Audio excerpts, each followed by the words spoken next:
Okay, we'll go ahead and get started. Good afternoon. My name is Patricia Trujillo, and I'm here with my colleague, Dr. Manuel Montoya. And this is the panel, The Role of Higher Education in Creative Economy Development.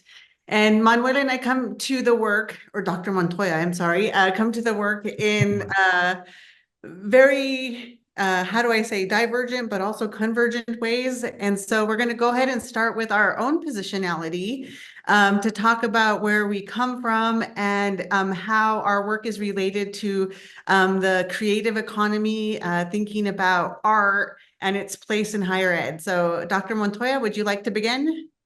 Sure. Yeah, it's nice to see everybody.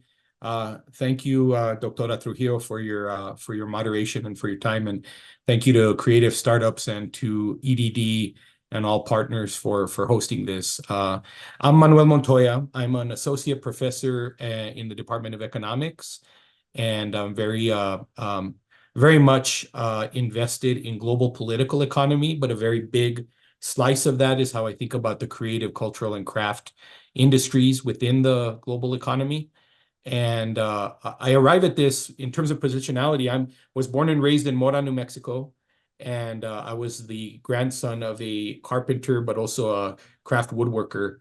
And I learned a lot about craft woodworking and about craft food from my family. Past 20 years, I have been an independent watchmaker, and I've apprenticed with several watchmakers and watch ateliers and companies. So I have an appreciation broadly about that, but also my research has been around or revolved around the role that the creative economy plays in geopolitics and geoeconomics. Wonderful. And I think this conversation is a long time in coming, Dr. Montoya, because you and I have caught each other like in the halls at conferences and in other places. So I'm really looking forward to this. In terms of my positionality, I was born and raised in the Española Valley. My mom is from El Huache and my dad is from Taos. And so I say that we landed up in Española and we triangulate the norte. But very much like your family, my parents were both professionals. They were elementary school teachers.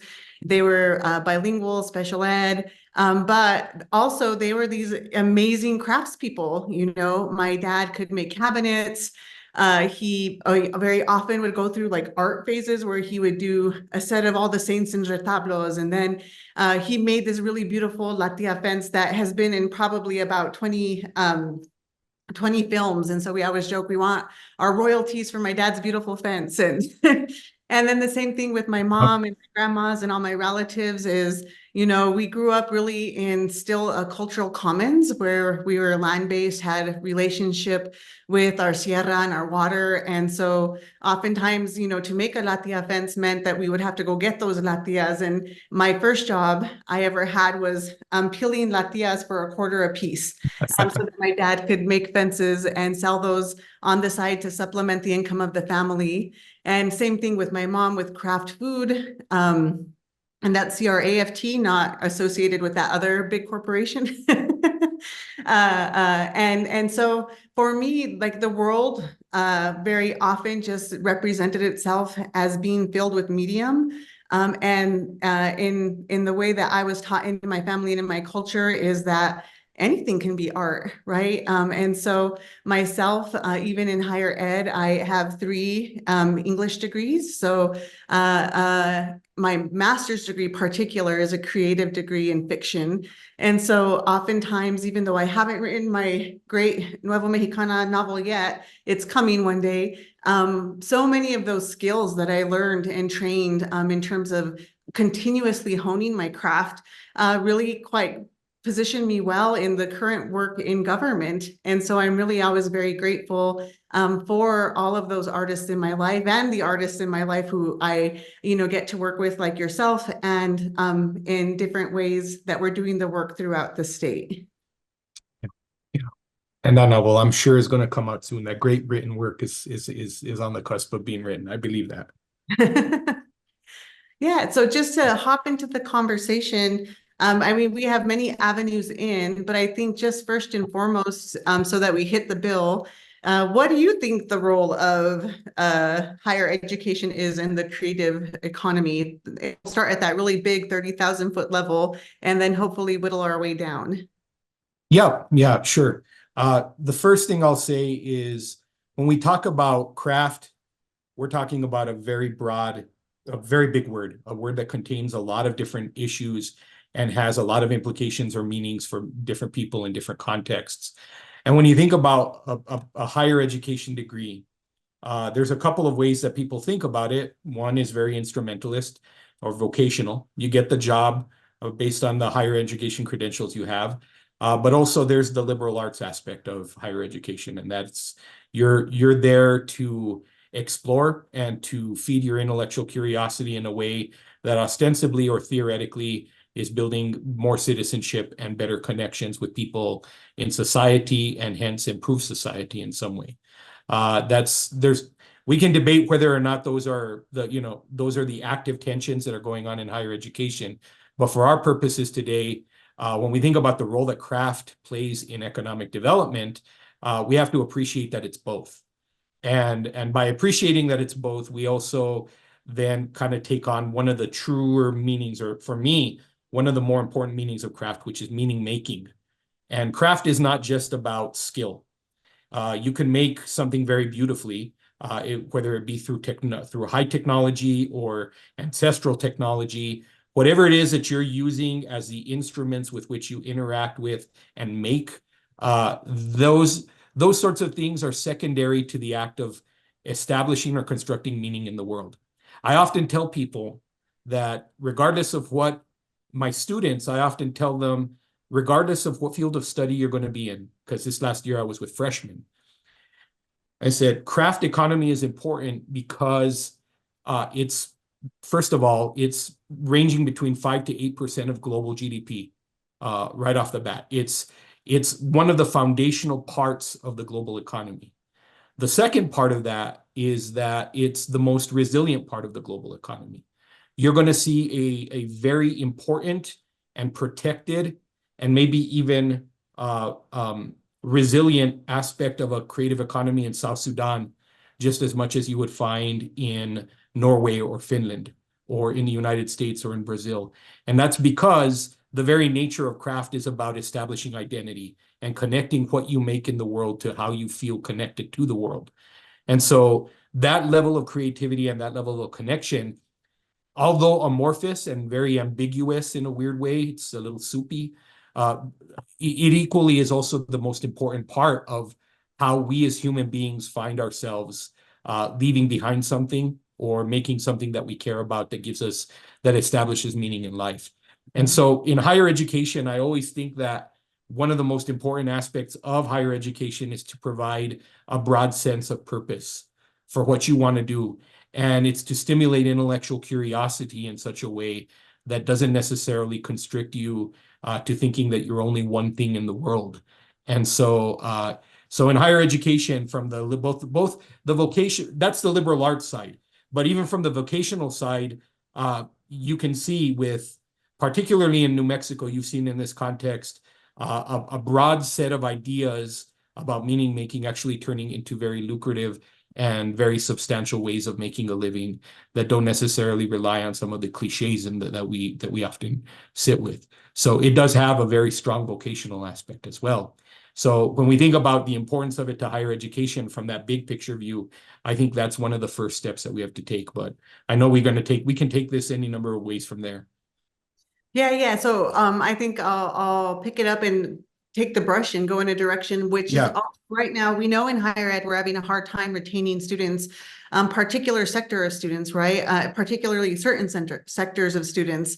So for instance, we know that young men of color are not necessarily pursuing any pathway, whether CTE or academic pathway into higher ed. And so just really thinking about how, different forms of arts, of craft, right? As we can, how do I say, frame it in any of those higher ed areas, are a critical part of how we bring students onto campus. And I peeked into the audience and I see that one of my former colleagues, David Lindblom, is in the audience, and he is in film and digital media.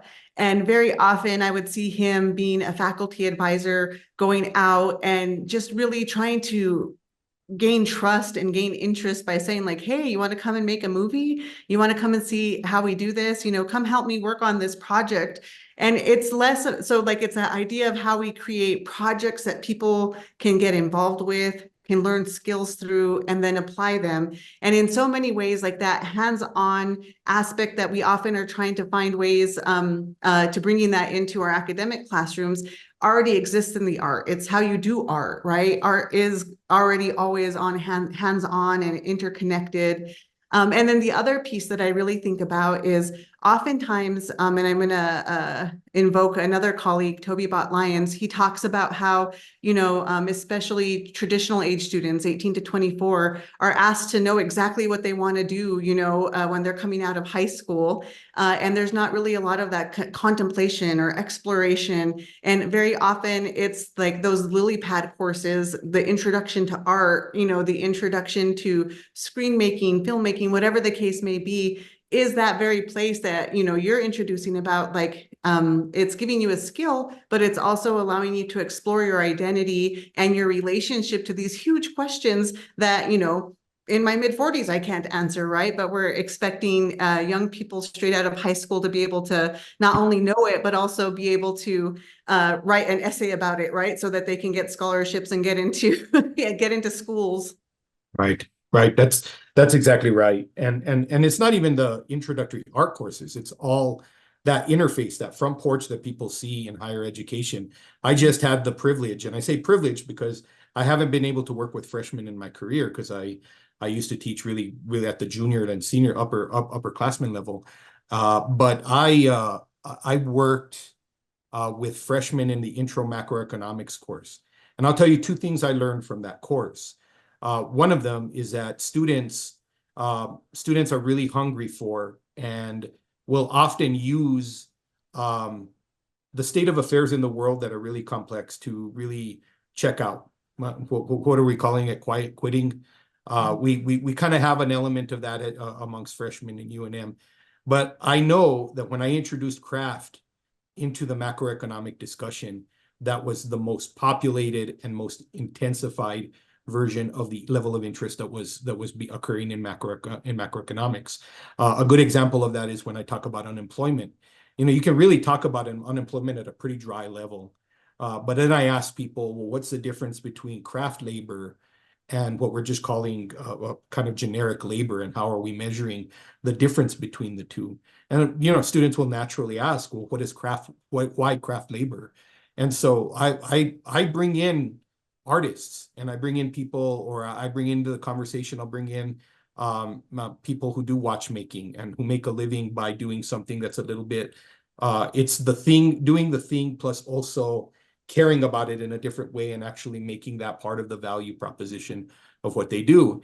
And unemployment and inflation and all of these complex economic concepts, they actually become a little bit more legible to people when you actually introduce it through the lens of craft.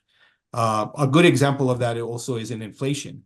There are a lot of empirical studies, including Nobel Prize winner last year, Ben Bernanke, who talked a lot about trade inflation or trade intensity. And there's a lot of evidence to show that craft products are more resistant to inflation than other products. And when you introduce that to a freshman who's dealing with a high cost of living and who's dealing with kind of some scary times about their future, it really resonates with them that there is actually a pathway out there of building, making, and participating in the economy that actually is not only more resilient, but also has a lot of characteristics that vibe with their ethics and what they care about today. So it all connects to each other. The last thing I'll say about that is I think that if we're talking about economic development, I think craft is also an opportunity to change.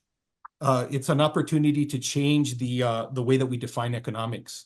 Most people are talking through scarcity, the allocation of scarce resources for the common good. But through craft, you really get a real robust understanding of what it means to economics as the realization of values. And that's really, really important distinction, because if we're going to teach a next generation of people to care about economic development, but also to incorporate all these broad things we're introducing through a higher education. I think part of that is how are we realizing values in society? And craft is a very, very important, I would say, an essential lens in how we do that. And that really reminds me of a conversation that you and I have started before.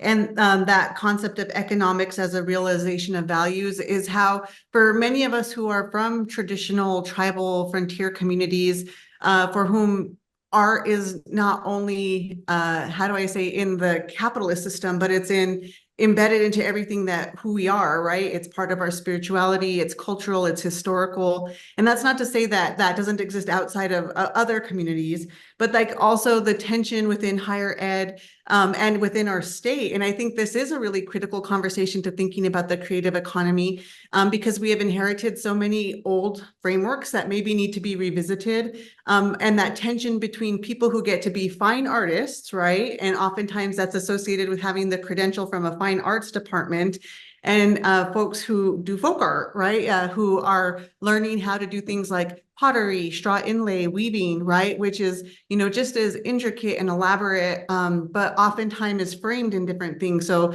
might not be shown in galleries, but gets a weekend on the plaza for people to come in and visit. And how do we think about those tensions, and how does that reside not just as an arts conversation, but perhaps obviously economics, but also anthropological, historical? I would love to hear your perspective on that. Yeah, I mean, we can go down any number of rabbit holes about some of these binaries that get created, right?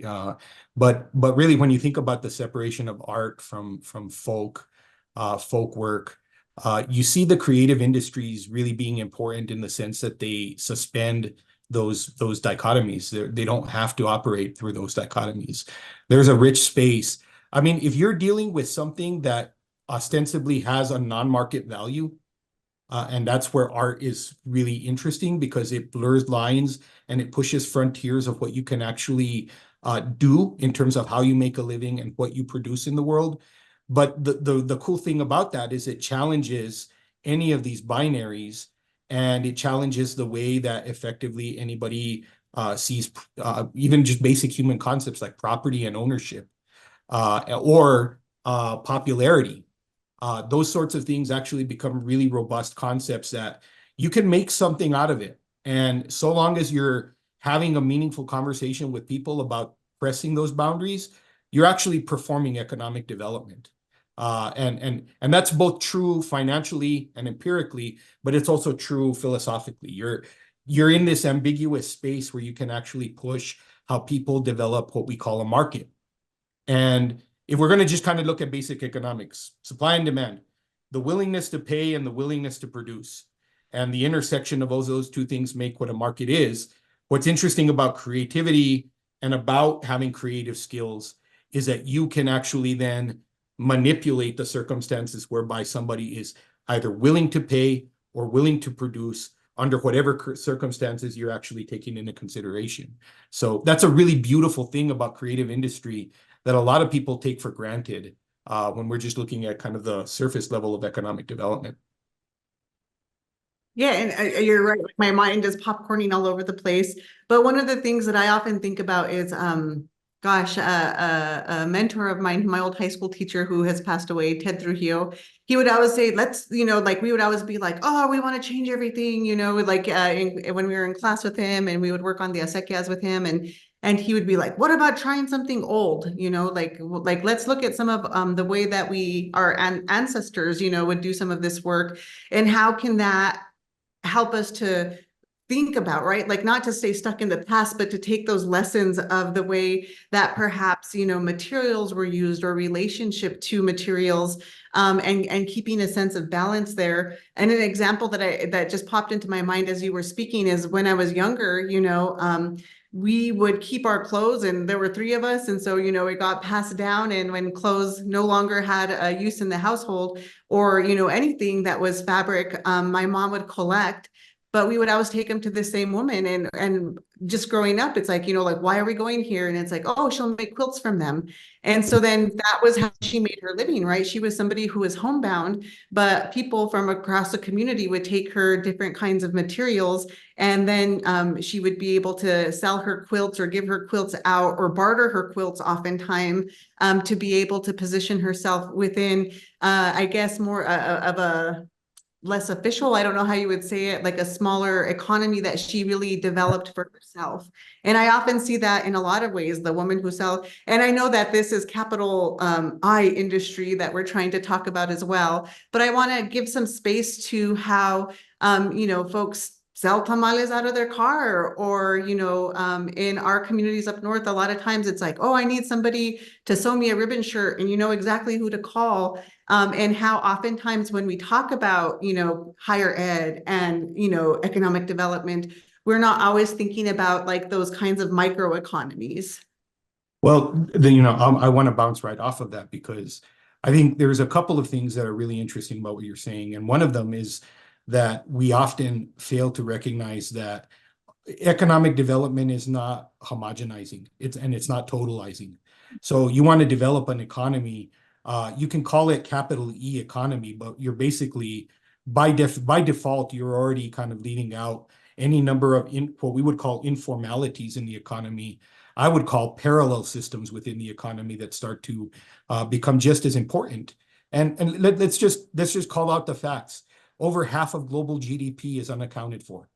It's what we designate as the informal economy. Some of that is the underground economy, and yes, some of that is the illicit economy, but most of it is actually informal production that gets put into this other binary that is you're either part of the economy or you're not. And there is kind of that blurred space again where you can actually have a conversation about how the two work with each other. And I've seen that a lot, particularly because of the fires in Mora and the compensation structure that's at hand right now. It's a bureaucratic totalizing force that is expecting economics to work a particular way. But what's being revealed is that there's all these other practices that are underneath that are rich, they're deep, they're knowledge-based, and they're actually quite intelligent about the way that they think about producing and making in the world. Now, having said that, there's also other sides of it. You mentioned quilt making and tapestries. The classic example for those of you that aren't as acquainted with some of these examples, the classic example that's getting thrown out there are these weavers from Bolivia that have basically used pre-Columbian looms to make rugs, and they make those rugs in community. There's a lot of talking, there's a lot of language passing on to younger generations as skills are being passed on. But this weaving technique that is developed in 3 or 4 of these communities in the Brazilian high country, they use a technique that develops a memory to baskets, for example. And so it's kind of like a memory wire. You can, pop down the basket and it'll pop back up to its original shape. And it's useful, its application in technology and in the healthcare industry are heart stents. So one of the ways in which that's actually become a thing is Bolivian weavers, their technique is actually right now, given the technology available, is more sophisticated and better at making heart stents than robotics. So these weavers are now being employed to make heart stents. Now, the question for my students always becomes, does that mean that the heart stents are more important? Like somehow these weavers have arrived because they're making money making heart stents? And that's not necessarily true, because the moment that everybody starts moving towards making heart stents, you lose the first order way of producing that you did in the first place that made the heart stents possible anyway. And so it becomes a very interesting case study for the different ways in which tradition and high tech aren't a binary. They're actually a shared discursive relationship that happens inside of each other. And that's important to New Mexico, because I often hear the need to disparage one or the other to be able to claim some sort of space in your politics or your identity. And that's not true. It just doesn't hold true. Creative industries is about actually the space in between those that is able to contain the ambiguities between those two things. Yep. And I would add to that creative industries is also about allowing the people who engage to also push the limits and parameters and frameworks that were, or maybe people originally came in on. And to kind of also give an example, I went to the University of Nebraska for my master's program, and at that institution, they have the country's largest quilt, and I guess I'm on a quilt thing here, but they have the largest quilt archive in the country. And for me, that was one of those aha moments as somebody who came from a place of, a grandmother who was a textile worker, a community of women who were textile workers, and going into that quilt archive and hearing how it was curated, and understanding that in different traditions. So specifically during times when women were enslaved in the United States, they would use quilts and different kinds of symbols, and the creation of quilts to create things like maps to the Underground Railroad as ways to preserve history and to preserve storytelling and stories for the next generations, and understanding like that complexity, that layering. And so for me, there are times when like that's what holds me in awe, is like understanding how students can come into an art form and really allow themselves to be amateurs in ways, because that's another thing. We put a lot of pressure on people to, first of all, know exactly what they want to do, right? But also like that sense that there is this absolute mastery as opposed to being in process of continually learning. And so what does it mean to to have an artist's soul, to have an artist's mind, regardless of what field or discipline you go into, is that you're always willing to start in that amateur place of learning and developing, ideally. And so for me, I also see that as really important as we think about community development in our state. We need creative thinkers, we need artistic thinkers. Very often in many of the policy conversations that I'm in, there is an emphasis, and of course there should be, on critical thinking. But as you and I know, critical thinking is often about deconstruction. It's about pulling things apart, but it's incomplete because it needs that generative piece. It needs the creativity. We need thinkers to be able to say like, okay, like I can see the flaws in however we're doing this thing. But the creative side, the generative part of me also wants to think solutions, like how do we do this differently? And it's not just about, a single thing or a process, but it's literally about how can we use our creative imagination, right? Like, so in literature, the speculative imagination, to think about how we want to, create and recreate aspects of our community, how we want to maintain other pieces, and how we do that from a very how do I say, humanity-based place. A lot of times our decisions, especially when it comes to appropriating funding, we might be able to start in that place, but it gets fast and furious as it goes through the system.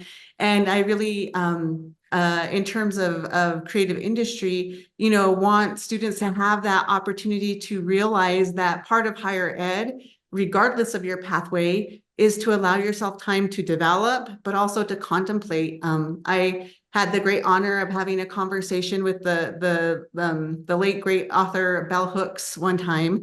And she and I got into a conversation because she was very place-based. Rural Kentucky was her homeland. And I was letting her know, I'm a place-based scholar and I'm from a small town in Española. And so we were saying that one of the things we often overlook about higher ed is that for many times for students who are first generation, who are coming from places where they might be grappling with a lot of different complexities, positive, negative, everything in between, is that higher ed is one of the places where you actually get to slow down and learn how to contemplate something, because in our regular lives, they're so fast paced. And so that is really where we learn one of those, tools of our craft, is also being able to stop and think, and not just critically, but creatively. Yeah. That's right. And there's a reason why we call this place the land of enchantment, right? There's a sense of, I think, to your point, it's very easy within Western modern thought to really feel either a sense of disenfranchisement or disenchantment with the system, because that's how that's kind of the final and logical conclusion of that deconstructive thinking. But if you're thinking more generatively, that really is where you get enchanted, right? That's where you actually feel a reason to belong to place. And never, I don't think in the generations that we've lived through, has there been a more important existential crisis in being able to give people a reason to be and a reason to belong to the places that they're at. And this is the crux of creative industry. Now, my colleague once said, and this is Dr. Behrens, he said in a meeting and a discussion we were having about potentially doing something new and interesting with economics in this kind of vein, he observed that we give students all the tools that they need. They get trained very well with tools, but we don't necessarily do as good of a job as providing lenses with which they can see the need for those tools, or the space that they could have to develop and craft their own relationship to what those tools can do. And as a result of that, the end result is actually a lot of disparity. You get a lot of people that are made to feel like they're on the sidelines or they're in the mainstream. And either way, those choices have some pretty different implications for people. And that's where I think we sort of the challenges for New Mexico is not that we don't have a lack of that energy. We actually have so much of it that it's very easy for us to actually hurt each other and actually kind of get in each other's way with our different interpretations of what we think that is. So we're on the cusp of some pretty challenging territory. Yeah, and I really what you just said made me think like also that tension, that false binary between well, not, I don't know if it's a false binary, let's say like, but the asset-based thinking versus deficit-based thinking, right? And so when we talk about art only in the sense of how can I make money off of it, like it really strips it. It strips that soul piece, that heart piece, that is really essential. I often get accused of being like woo-woo, but the fact of the matter is that storytelling, that art is quintessentially at the essence of being human, right? And so when we're talking about how do we make art in higher ed available, not just for the folks who are specifically interested in it, but across the entire campus, we see that that already always happens, right? Hopefully we have speakers come in, we have, novelists and poets, we have art galleries, and there's this implicit understanding that playfulness, that pleasure has to be a part of our economy, because at the end of the day, if not, what else are we doing it for? But also that part that helps us to develop that sense of place. And I've been doing some research on human capital flight, or what we most commonly call brain drain. And so there are cities, there are states, different kinds of municipalities and governments thinking about, how do we encourage young people to stay in place and to live where they're born, and to encourage them to be a part of that community. And a lot of the research demonstrates that essentially the creative economy is often what attracts people to stay, usually in vicinities nearby the higher ed institutions that they attend.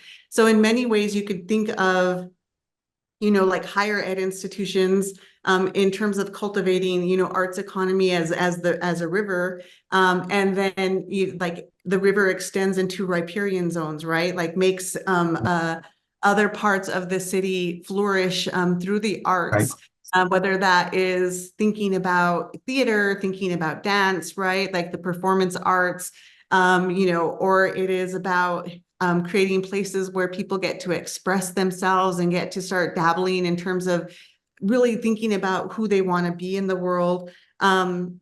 It's a very critical part, interestingly, to solving this issue of how do we keep people interested in staying home. Like obviously, in the state of New Mexico, we're doing great things like tuition-free college, from certificates, associates to bachelors, and even some graduate support in different areas, to thinking about how we're in other agencies, right? I'm starting to see paid childcare really take root across the state. And so then as you start, developing and taking care of all of those basic needs, then we really get to that place where we can really start concentrated on flourishing and building communities around the arts. And for me, I Right. see pieces of that, popping up all over, and it's really exciting. Right. Right. I think to the, if I want to like make a closing comment or something, I would say that, when we're talking about economic development and we're talking about creative industry, I think part of the challenge and the next step is really organizational. Like how do we organize the perspectives that look at possible futures for economic development in such a way that it captures the imagination of our students and it captures the imagination of future entrepreneurs and future laborers within any system, whether you're going to call it creative economy or otherwise. And so I think there's a lot to be done there, but there are some starting points that I feel pretty confident that we could do. And I leave that as that because I know that we have 14 attendees, and maybe they have questions about where that can go. Given time that we have, I would love to hear what other people are thinking about that and see where that takes us. Yeah, and as folks start writing questions, I'll just give my final thoughts as well, which is also the practical nature of this, right? As we think about the connection between, really continuing to support people who want to flourish in the creative industries and how that starts in programs at institutions across the state. I was just kind of jotting down ones that initially came to mind, just, like at IAIA, they have Cowboy Arts at Mesa Community College. SFCC is really known for its fine arts. Film is happening at Doña Ana Community College, CNM, Northern New Mexico College. An exciting thing that's happening and that I would like to invite everybody here to is on June 20th, we're having a student art exhibit at the New Mexico Higher Education Department featuring artwork by UNM Taos students. And so it's just that sense that there's talent all around us. And in terms of how do we make it practical, like how are we also holding our institutions accountable for doing things like creating senior capstone projects so that students have the training in entrepreneurship or even nonprofits administration, grants writing that they need.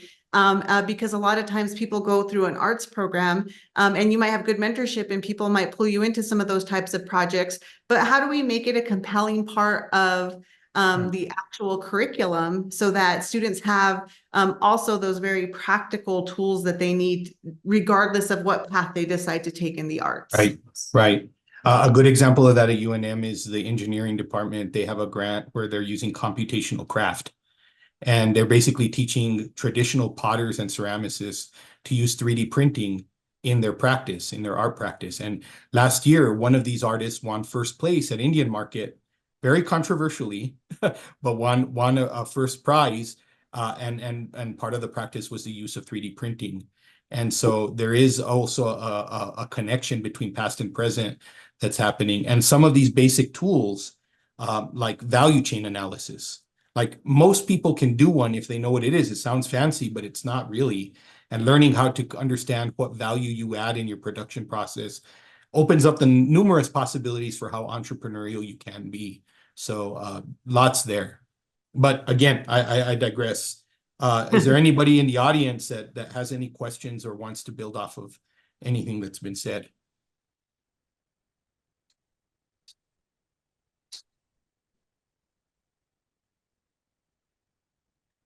I guess we keep talking. All right. I can say that part of this that's exciting for me for New Mexico, and this is a thing that if you've already heard me talking before, they're probably like, shut up already. You've said this more than enough. But I won't stop saying it because I do believe it about New Mexico. I think that the measures are wrong. I think that actually, oh, there's a comment. Let's see if I can see that. Uh, hmm. Can you type out what the comment is? I don't see it.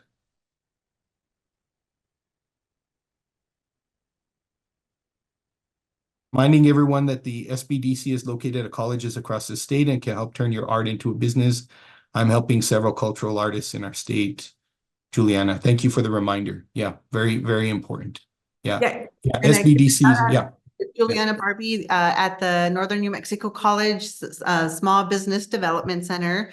And for those of you who don't know, there are SBDCs across the state. And as Juliana was saying, that they're there to support you in establishing your small business. And so that is a really great resource to take advantage of, and to be able to, I believe you do all your paperwork, be able to update a website, come up with logos in the process of going through that training. Awesome. Yeah, thank you for bringing that up. It's really important. It does connect to what I'm saying. I think as people are starting to become more aware of the potential of what they do in this, when they integrate creativity, we start to realize that the traditional metrics of economic growth and development aren't always useful. And it's nice to see where you are in reference to other people, but I always say that New Mexico is not the 50th state, it's the first emerging economy. And that's for any number of reasons that we can get into, but don't necessarily need to. But I do believe that the creative and craft and cultural economy and the enterprises that emanate from that, because yes, they're different from each other and they build off of each other. Those sorts of things actually are going to make what the uniqueness of New Mexico actually stand out, rather than constantly measuring against this very flat space where we think that we're at the bottom, when we're actually, I think, poised to be an agenda setter at the end of the 21st century. We're already doing that. Yeah. And yeah, to like jump off of that, like, and also we need to break through some negative narratives, right? Like one that I very often hear in my current position, I don't know how to put my finger on it, but it's essentially framing the arts as superfluous, right? Like that's something that a unique few talented people get to go and do, as opposed to art being a critical right that every human needs, right? And so I always remember you talking, Manny, at a different economic development event that you and I were a part of, where, you know, we heard somebody from the construction industry stand up and he said, you know, I don't need my construction workers to be able to read Chaucer. I just need them to be able to swing the I hammer. remember. Yeah, and just like how dehumanizing that was, right? Like almost like thinking of humans in this robotic fashion. And then you made this really beautiful comment, you know, because you were giving remarks that day where you kind of came back to it and just very elegantly was able to point out, you know, like you know, really want my carpenters to know how to swing a hammer too, right? We want people to have the skills they need. But I would also hope that that carpenter could go home and read Shakespeare and Chaucer and enjoy it, because it also fulfills his life and enriches his family. And I don't know if Yeah. I'm phrasing correctly, but No, yeah, I remember that conversation very clearly, because yeah, I don't know why he wanted to bring up Chaucer, because Chaucer is, I mean, if you're paying attention to Chaucer and having a good discussion about him, it's not just literature that you're paying attention to. Chaucer was important because he made literature accessible to the commoner. Like he popularized literacy at a time when the English language was being developed. And there are counterparts in other places where that happened. But he was the first person to popularize dirty jokes inside of, because that's what connected people to place. And we can't make any assumptions about what people are thinking about. I don't care if you're swinging a hammer or running a Hadron Collider. It doesn't matter. Like the higher order thinking that happens when you're all talking about Chaucer still matters. And ironically, if you're talking about Chaucer, you're also talking about how laborers and day-to-day laborers are disparaged in society. So that's actually one of the logics undergoing that kind of literature. So if we're doing our job in higher education, we're also passing on that it's not just we're reading Chaucer because we want to feel smarty pants. It's because we really do think that there's an underlying way of thinking about the world that is important to anybody, regardless of what tool they have in their hands. absolutely. And I know, if I can speak in an I voice, right, is that there were these very critical moments in my own young life where I understood that it was important for me to be able to use the pen or to use my voice to be able to articulate that I wanted something other than I had, you know? So for me personally, I found, you know, Chicano literature, I found Native American literature, I found New Mexico literature, and it was something that just allowed me to be able to see not just myself, but my family, my history, my culture represented, and also to dive deep into entire regions and to really understand why things happen the way they do. Very often when I'm teaching, I talk to my students about, like different kinds of social problems that we may have in our communities. And, we talk about our assumptions about where they come from, and then we actually dig deep into them. But ultimately, it's like being able to have these historical tools, these artistic tools, Right. these anthropological tools, Right. are a critical part of, my current world of policy making. Right. I just finished a book called Ministry for the Future by Kim Stanley Robinson. And I believe anybody who is working in higher ed or in government should read that book, because it's what's called a practical utopia, right? It's not something, it's sci-fi, but it's sci-fi in the near future, and it's based in issues that are actually happening right now, like the consistent warming of the planet, and then what happens when we Right. have to address that, as communities, as leaders, and as a world that just has to face change. Yeah, yeah, that's beautiful. That's beautiful. I think that actually to the eye, that connects to the, I think there's a comment in the on the board about how craft takes you to places and connects you to your place. Like the watchmaking that takes me around the world. I don't know if whoever asked that knows about my life, but yeah, it does take me around the world, and I'm actually working on a book after my, cross my fingers, promotion to full professor. But after that happens, hopefully, I'm going to write a book about watchmaking and its connection to place in geopolitics. And I think it's important because watchmaking is really one of those technologies that's right. It's not ancient technology, but it's fetishized as having some sort of beauty that transcends time and history. No pun intended. It's actually about that. And, the thing that makes me connect to place, it's not about the materiality of the watches, it's what watches mean to people all over the world. I know a watchmaker in Finland, his name is Stepan Sarpaneva, and he is a self-professed antisocial person. Like he doesn't build watches for people, he doesn't trust or like people. And he's very playful about that, but he's very honest about how building something and then putting it out in the world to be valued actually has a very powerful mental health dimension. And actually, like who out there is going to value what you spent your entire life building expertise in doing? And if we think about that just outside of watches, that is par excellence the vulnerability that everybody feels in the world. Like, what are they doing, and what is it that they do in the world that means something to them? And for me, it's actually been able to mobilize a life where I've been able to travel and think about that particular problem through the lens of a watch. And it could happen through food. My wife, for example, studies mezcal, and she studies different kinds of food. And there's probably no more visceral way in which people relate to each other than the things that we consume for food and sustenance, and how we care about that and how we care for others through that. And so, you can take something like craft beer and you can talk about water sustainability. I have a student in the economics department that's, from the state of Chihuahua. And, Mexico right now is having, just like most parts of the world, but it's having a pretty pronounced level of water scarcity.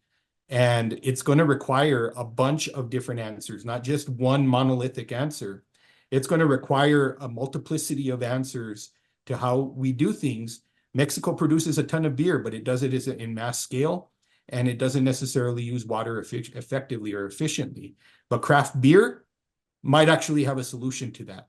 And so there's something inside of producing something with a little bit more care or mindfulness or creativity that does something to sustainability, to politics, to ethics. All of those things actually do transmit themselves. So short and long answer to your short question. I do think that there's actually that connection to place and your connection to other parts of the world through these kinds of higher order questions that craft making does. We have about 5 minutes left, and unless there are other questions, I'm going to ask a question that I don't even have the answer to just yet, so I'll let you go first, Manny. But if you had the magic wand or the magic paintbrush, and you could, turn the dial in higher ed to support creative economies, what's a change you would make? I want a ton more interdisciplinarity. And I mean that like meaningful higher education interdisciplinarity, like the way that we think about and think through problems in craft and creativity is largely siloed by the disciplines we have. And we're trying. I think there's a lot of efforts to build those connections and bonds, but I think it also has to manifest as programming for students.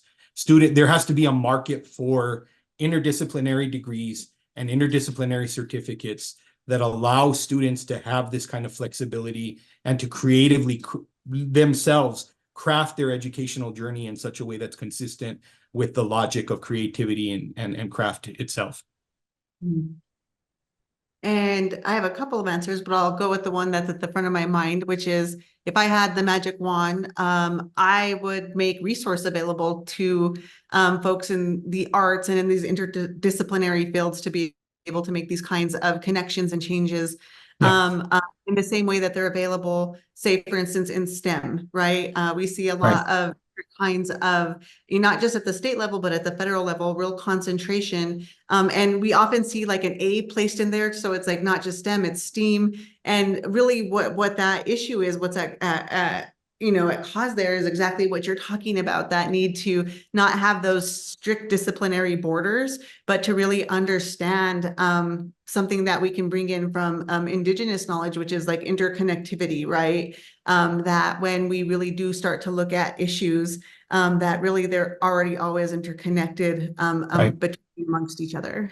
Yeah, I totally agree with that. I mean, I see, and there's no reason not to have fancy laboratories for biochemical sciences while at the same time having a learning kitchen, because we have some. They're in colleges, but they're not as frequent as they should be. There's lots of laboratories that are no longer that should be present in the university structure that are not physically present. And I think investment in those sorts of spaces is essential.